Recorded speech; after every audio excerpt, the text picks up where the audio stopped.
Um dia, andando pelas ruas de Paris, Denisard Revailloud encontrou-se com um amigo de nome Carlotte, que lhe descreveu uma série de eventos extraordinários supostamente provocados pela ação direta de espíritos. Curioso e ainda descrente, Revailloud começou a frequentar algumas reuniões e teria visto seu ceticismo cair por terra ao observar mesas e outros objetos ganharem movimento sem a ajuda de qualquer pessoa ou de algum mecanismo especial. Disposto a entender esses fenômenos, Revailloud mergulhou no estudo de várias correntes de misticismo e começou a experimentar e a repetir vários daqueles que seriam fenômenos de comunicação com o mundo dos mortos. Numa das sessões que presenciava, Revailloud ouviu de um médium que ele já fora um celta chamado Allan Kardec, e como Kardec, ele deveria reunir os muitos ensinamentos e conclusões dos últimos séculos numa doutrina que propagasse os ideais de Cristo e trouxesse alívio para os corações dos homens. Imbuído deste espírito, Kardec começou a trabalhar na síntese que gerou o Espiritismo. Esse é o assunto de hoje da nossa Escola da Vida Cristã, o Espiritismo. Vamos lá?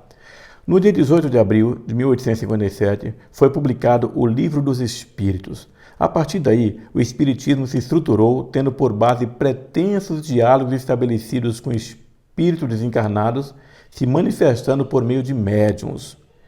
Esses médiuns discorreram sobre temas científicos, religiosos e filosóficos, tendo por base o princípio do amor ao próximo e trazendo luz às novas perspectivas sobre diversos temas de grande relevância filosófica e teológica. Dessa forma, foi estabelecido um dos preceitos básicos do Espiritismo, que é a importância da caridade, entendida como sendo a benevolência para com todos, indulgência para com as imperfeições dos outros e perdão das ofensas. Enquanto que para o cristianismo, fora de Cristo não há salvação, para o Espiritismo, fora da caridade não há salvação. Esse é o seu lema.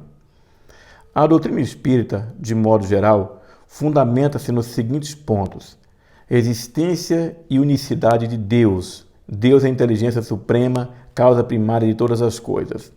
Os espíritas não creem na Trindade Santa. O universo é criação de Deus, incluindo todos os seres racionais, inclusive Jesus, e também os irracionais, animados e inanimados, materiais e imateriais, que por sua vez estão destinados à lei do progresso. A volta do espírito à matéria, que é a reencarnação, tantas vezes quanto necessário, como um mecanismo natural para se alcançar aperfeiçoamento material e moral. A possibilidade de comunicação entre os espíritos encarnados, que são os vivos, e os espíritos desencarnados, os mortos, por meio da mediunidade.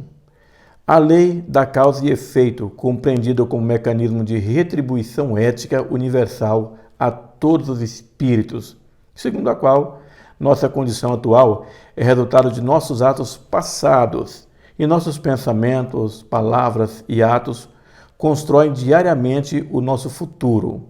Quem semeia o bem, colhe o bem. Quem semeia o mal, colhe o mal. Segundo o Espiritismo, a Terra não é o único planeta com vida inteligente no universo, sendo possível a reencarnação em outros planetas. Jesus, criado por Deus, segundo eles, é o guia e modelo para toda a humanidade. Ainda segundo o Espiritismo, a moral cristã contida nos Evangelhos é o maior roteiro ético-moral que o homem possui, e sua prática é a solução para todos os problemas humanos e o objetivo a ser atingido pela humanidade. O professor de Sociologia da USP, Antônio Flávio, ele disse que o Espiritismo não é uma religião cristã. Os espíritas se utilizam do cristianismo para se legitimarem. Ele afirma também que este vínculo com a Igreja Católica, pregado pelos espíritas, serviu durante décadas para lutar contra a discriminação. O Espiritismo faz força para não parecer uma religião exótica, diz ele.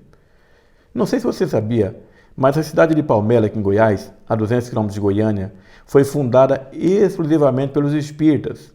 Em 1929, foi criado um centro espírita que recebia cerca de 50 mil pessoas todos os anos, procurando solução para os problemas físicos e espirituais. Com a grande movimentação de visitantes, em 1953, a cidade foi emancipada. Lá não era permitida a venda de bebidas alcoólicas e várias placas com ensinamentos de Kardec foram espalhadas por toda a cidade. O Espiritismo é o terceiro maior grupo religioso brasileiro. Os espíritas são também o segmento social que tem a maior renda e escolaridade. Os espíritas têm a sua imagem fortemente associada à prática da caridade. Eles mantêm em todos os estados brasileiros asilos, orfanatos, escola para pessoas carentes, creches e outras instituições de assistência e promoção social. Allan Kardec é uma personalidade bastante conhecida e respeitada no Brasil. Depois de Kardec, o maior médium que surgiu no Brasil foi Francisco Cândido Xavier, o Chico Xavier, que morreu em 2002 com 92 anos de idade. Segundo o Espiritismo, todo homem é um médium, um canal de comunicação entre os vivos e os espíritos. Por isso, não existe um papa espírita nem qualquer tipo de hierarquia dentro da religião.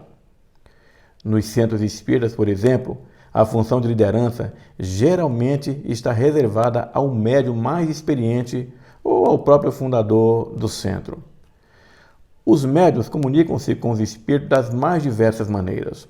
Houve um tempo em que a comunicação se dava por meio de batidinhas na parede, mas hoje, na maioria dos centros espíritas, as principais formas de comunicação costumam ser a psicografia e a incorporação.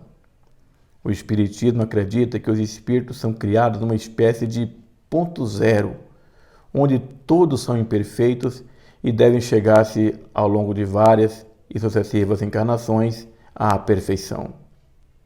A cada encarnação, o espírito aprende um pouco mais sobre bondade, tolerância e caridade. Claro que nem todos são santos. O livre-arbítrio, que é a capacidade de cada um escolher o seu destino, é um elemento importante da religião espírita. Por isso, haveria espíritos deliberadamente maléficos, fadados a intermináveis e sofridas encarnações na Terra. Os espíritos só se tornarão mais iluminados e superiores na medida em que forem eliminando os seus maus hábitos, os aspectos ruins de seu caráter e passarem a praticar o bem. Kardec fatiou o homem em 3 porções básicas: o espírito, que é a essência imortal, o corpo, que é o invólucro material, e o perispírito, que é o corpo que reveste o espírito. Quando uma pessoa morre, sua alma e seu perispírito libertam-se do corpo e passam a seguir um trajeto rumo à encarnação. Um espírito irá encarnar tantas vezes quanto forem necessárias para atingir a perfeição. O mundo material, portanto, seria uma espécie de universidade, onde os espíritos aprendem com as provações. E agora, para terminar, uma curiosidade espírita. Sabe aquela característica sua que não lembra ninguém da sua família ou alguém próximo a você? Pois é, aquela característica especialmente sua, provavelmente, segundo a doutrina espírita, é uma lembrança que você carrega de alguma outra vida passada. Será? Bom, por enquanto é só. Até a próxima quarta-feira com mais um estudo da nossa Escola da Vida Cristã. Que o Senhor te abençoe.